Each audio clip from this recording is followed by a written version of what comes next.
Right then, welcome back to the channel. United's 1-0 victory over Fulham. I don't think anybody's going to be calling that a game for the purists. It wasn't a game for anyone, apart from maybe the sleep-deprived.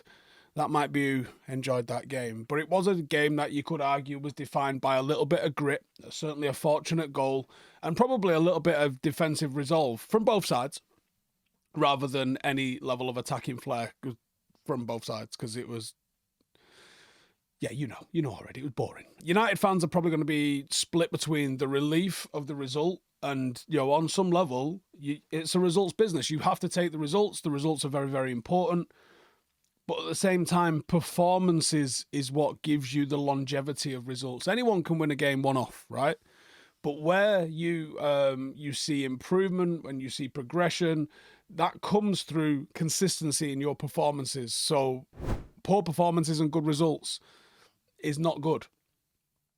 You want to see good performances, because good performances, even with bad results, eventually lead to good results.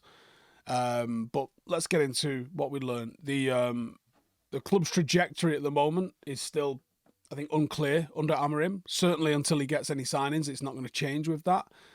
But I think this match has provided some talking points, as it usually does. And as hard as it was, because let's be honest, didn't feel like a lot happened in the game, did it? Let's get into it. First and foremost then, Lisandro Martinez. He steps up. What happened? Not just the match winner, but probably one of the standout players on the pitch. Even before the deflected 78th minute winner that he got, there was leadership, there was quality in what's been a pretty challenging season, I would argue, for him. In terms of stats, we saw 55 out of 60 passes, 92%, 3 accurate long balls. He was United's only consistent outlet for breaking Fulham's lines, centre-half. Why does that matter? Well, United actually struggled in the build-up massively, and he was one of the few players that was not only willing, but capable of taking a risk and passing the ball progressively.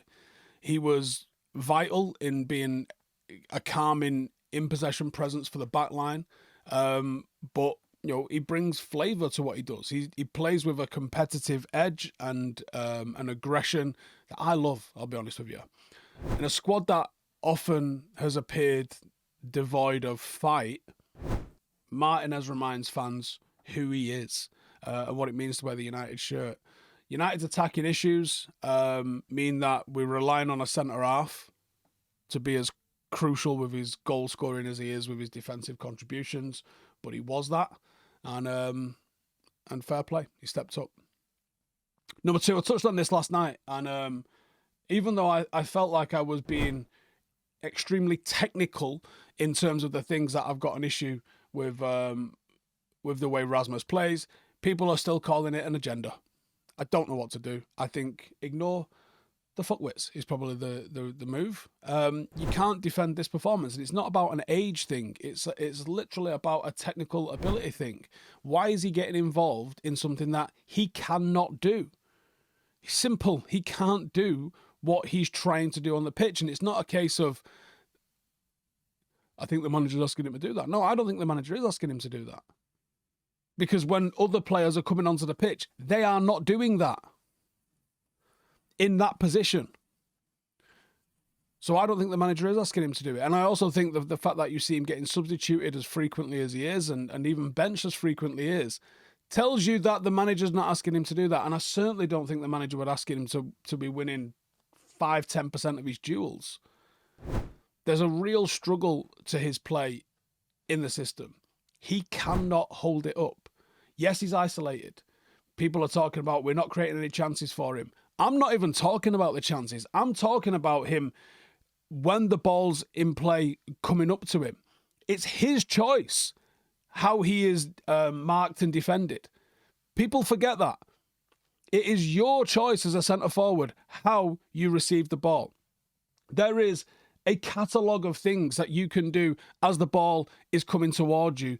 He is choosing to do that Mark Hughes thing of squat down, try and hold a defender off behind you, bring the ball into you and try and play it off, right? That is one way of holding a ball up. There's so many ways. I almost want to go and we film at training tomorrow, right? Should I show some stuff of how there's a way to hold the fucking ball up? I coach at level 13. I should not be able to confidently tell you that I can tell a Premier League striker multiple ways he can hold the ball up. But I feel like I can, because I feel like he's just not listening to it. Or he's like I said last night, he's watched a DVD of Didier Drogba and gone, I'll do that.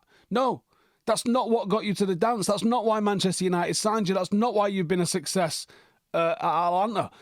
All of these things are not what you're about. For example, he's doing this thing where he backs into a defender. He allows the defender then to get handsy with him, and he doesn't have the upper body strength to be able to deal with that. That's a problem. What he can do is blade himself, get side on, use his hand to push them off and control with his near foot. You can do that. And they're not going to touch that ball. The defender cannot touch that ball without fouling me.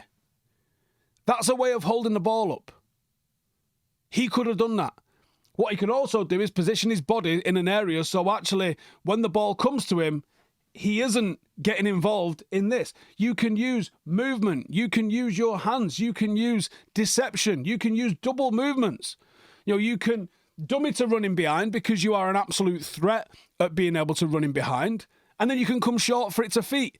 And you can play it off one, play it off two, and you can get away from that defender before he has the chance to seatbelt you. These are the technical details of playing centre forward that involve nothing when it comes to being in the box.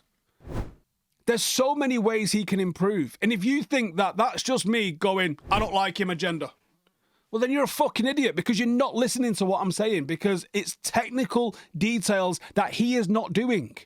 He is literally allowing himself to be taken out of games, and he's getting involved with stuff that he's not good at doing. It's ridiculous. I said yesterday, if I was marking him, I would ragdoll him. And I've got no right to say that. He's bigger than me. He's probably stronger than me. He's definitely faster than me. But I will absolutely ragdoll him because he allows himself to be played the ball in positions that are disadvantageous to him. Listen to any good centre forward and they will say to you the ones that they like to play against are the ones where they can get up close to and they can hold them and they will do what they want. The ones that are going to be a nightmare are the ones where they're coming at you from all different sorts of angles and they're going to get handsy with you and deal with you. And he is not doing that. He is not doing that. His performance in the 56 minutes that he was on the pitch was just not good enough. He had 20 touches. He won 2 out of 10 duels. He didn't register a single shot. There was not a single cross. There wasn't a single key pass.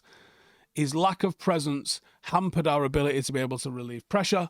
We lose the ball when it goes forward, and he hasn't scored in 36 of his last 48 Premier League appearances. You can't tell me that those things are not good enough. His teammates are hesitant to give him the ball because he fucking loses it. It's not just frustration at his hold-up play. It's poor. Do we need to maybe give him a loan to go and get confidence again? How are we looking at having no forwards and thinking that maybe we should send one of them out on loan to learn his game? Not good enough in the slightest, man. Listen, I know that you know, that I know that you know, and we all know what Manscaped is all about. It's about trimming your hedges, about keeping your gear in check. But listen, they've gone one better. There's no more mixing up your face trimmer and your ball trimmer. They have got the beard and balls bundle. They've got the lawnmower 5.0 for the downstairs business, and they've got the beard hedger for the moneymaker up top. That's right, separate tools for separate jobs. So sort your life out. Get 20% off and free shipping with the code Howson, that's Howson, at manscaped.com. Listen, nobody wants to see your bits looking like a bad Team America beard. Fix it up, look sharp, stop butchering yourself while you're at it. It's 20% off and free shipping with the code Howson at manscaped.com. Get it done, and someone might want to touch your cock. Number 3, impactful subs. Amorim's sub made a big impact. He stabilised the team during what was getting chaotic in the second half. Collier's clearance off the line in the 89th minute was literally match-saving. Mainu and Yoro came on, added composure, added a little bit of energy, a little bit of quality. Mainu had some fantastic interplay, again showing why maybe he is the better option. And I'm liking that Amorim does seem to be evolving, seeing Bruno play deeper where his energy can come in handy, and play Mainu where his creativity can come in handy in and around the box. I like that. You're out 100% pass accuracy, 13 out of 13, 6 defensive actions in not a long time on the pitch. Those substitutions are underlining Amorim's eye for that in-game management. Collier and Euro both came on, showed maturity beyond their years. Mainu reminded fans what he's about a little bit in what was only a short cameo. And it was probably Euro's strongest cameo to date. In what could have been a real difficult one for him going up against Adama. So, yeah. Not bad. Decent subs. Number 4, balance. NatWest balance. Despite the win, we still look like a team that doesn't have the right composition. There are square pegs, there are round holes, there are structural issues, there are sort of an imbalance between the amount of defence-minded players and offence-minded players. We only had 49% possession. We only managed 4 shots, only one of which was on target. We lost possession 122 times during the match. It was a struggle to assert ourselves. And there's a reason that we find ourselves still a handful of points off the top half, top half of the league. We, on one hand, you can say, look, when a manager comes in, he's got to have that stability and he's got to get us right defensively. But we're not even very good at stopping the opposition's attack at the moment. Considering the amount of defensive players that were on the pitch, we're not even excelling at stopping opposition attacks. We're not excelling at constructing meaningful offensive patterns.